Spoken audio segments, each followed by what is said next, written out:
Ayan guys, so tapos na yung pagmasilya natin sa ating box. So, nilagyan ko lang to ng masilya guys kasi para matabunan tong mga lubak-lubak dito at saka yung butas ng screw.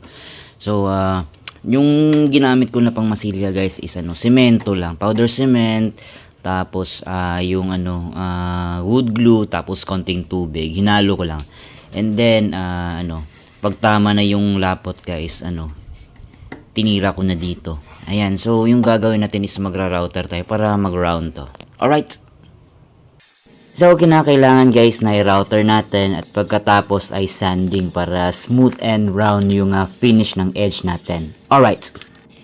And guys, so na-router na natin. So, ganito yung naging itsura. Tapos, naka-round na siya guys. Tapos, lilihaan na lang.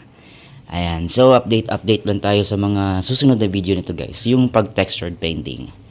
Alright.